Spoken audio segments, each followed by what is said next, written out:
Here in Wilmington, the discovery as we drove through neighborhoods today, so much destruction, those trees down, and in one case, a heartbreaking discovery.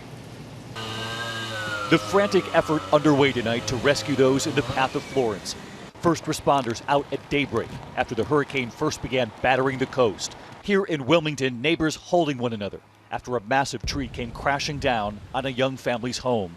Firefighters were in a race to try to rescue the three trapped inside.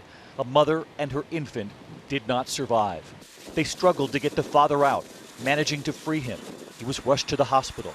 The fire chief describing to us on the scene how they had to cut through the tree to get to the family. These firefighters were out here in the height of this storm working this rescue basically, and very, very difficult. Firefighters and first responders outside the home kneeling in prayer amid the horror they had discovered.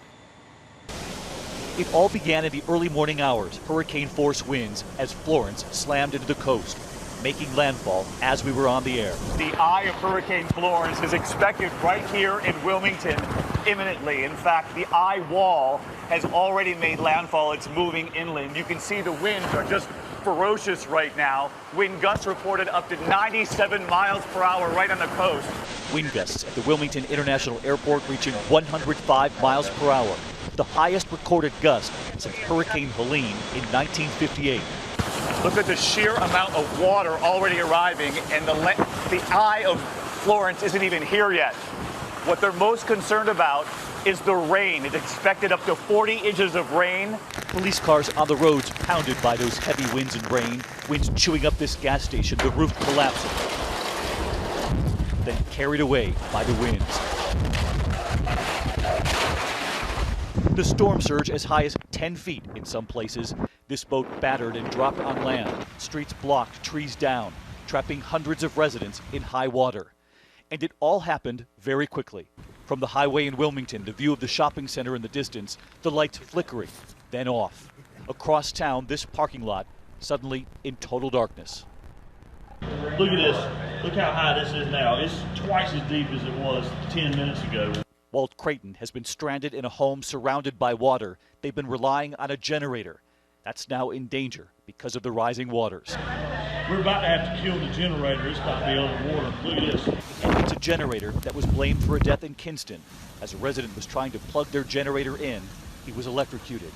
In Pender County, a woman dying of a heart attack.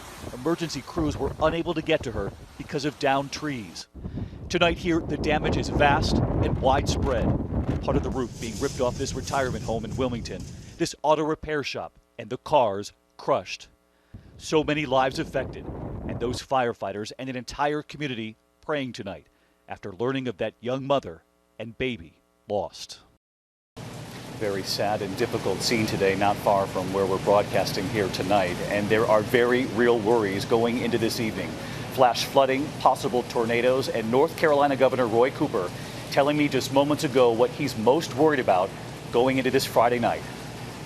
Governor Cooper, thanks for joining us. I know you have a lot on your plate, and there are still significant concerns ahead as nightfall approaches. You're dealing with possible flash flooding and possible tornadoes as we go into the night? Our main worry is water and flooding. You know, with every inch of rain, our rivers rise, and we'll see significant flooding on into next week. Could be of historic proportions. Governor Cooper, what would you like to say to so many people who I'm sure are nervous about their property? They just want to get back to check on what survived and what didn't as we head into these evening hours? There's a great temptation to want to go back east and to view your property. Do not go. Stay in place. People are still being rescued in coastal North Carolina. I'm telling people to stay where you are. Don't go back until you get the all clear. Well, Governor, we thank you for your time. We know you're extremely busy tonight, and we just want to applaud the emergency teams across your state and really all the volunteers we've met. It's been really something to witness here. Thank you, Governor. Thanks a lot, David. We appreciate it. Hi, everyone. George Stephanopoulos here. Thanks for checking out the ABC News YouTube channel. If you'd like to get more videos, show highlights, and watch live event coverage, click on the right over here to subscribe to our channel. And don't forget to download the ABC News app for breaking news alerts. Thanks for watching.